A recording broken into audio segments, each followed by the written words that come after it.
அஸ்ஸலாமு அலைக்கும். இன்றைக்கி ஒரு குட்டி மினி விளாக் பார்த்துடலாமா? இன்றைக்கி லஞ்சுக்கு வந்து சாம்பார் சாதம் தான் பண்ண போகிறேன். அதுக்கு 1.5 கப்பு அரிசி எடுத்திருக்கேன், 3/4 கப்பு பருப்பு எடுத்திருக்கேன். இதை நல்லா மிக்ஸ் பண்ணி விட்டுட்டு நல்லா வாஷ் பண்ணி ஒரு 1/2 அன் ஹவர் ஊற வச்சிடலாம்.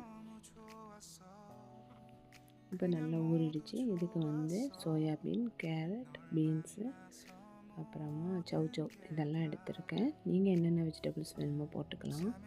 இது இப்போ வந்து கொஞ்சமாக மஞ்சத்தூளும் உப்பும் போட்டு அதையே போட்டுடலாம். கொஞ்சம் நான் சாம்பார் பொடியும் சேர்த்துருக்கேன்.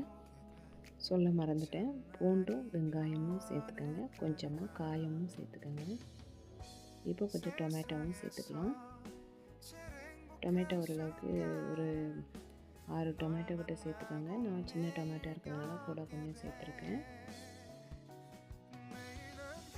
இப்போ கொஞ்சமாக மஞ்சத்தூளும் கொஞ்சமாக சாம்பார் பொடியும் சேர்த்துக்கலாம். இப்போ இந்த சாம்பார் சாதத்துக்கு ஒரு மசாலா ரெடி பண்ணிடலாம்.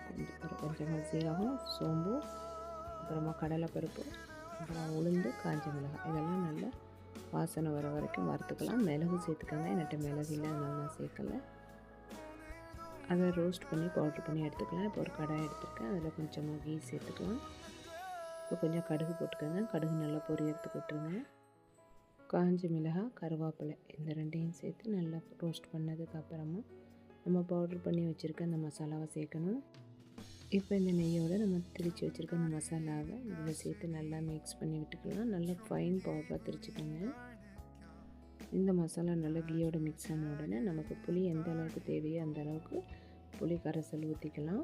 புளி தண்ணியை ஊற்றி நல்லா கிளறி விட்டு நல்லா கொதிக்க விடுங்க.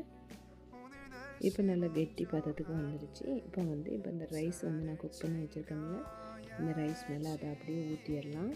ஊற்றி நல்லா மிக்ஸ் பண்ணி இப்போ சுற்றி மிக்ஸ் கொடுத்துடலாம். மிக்ஸ் கொடுத்துட்டு கொஞ்சமாக நெய்யில் கேஷ்நட் போட்டு வறுத்து சேர்த்துக்கோங்க.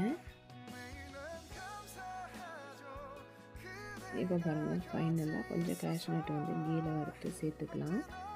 சேர்த்து ஒரு மிக்ஸ் கொடுத்து இறக்கிடலாம். சூப்பரான சாம்பார் சாதம் ரெடி ஆகிடுச்சு.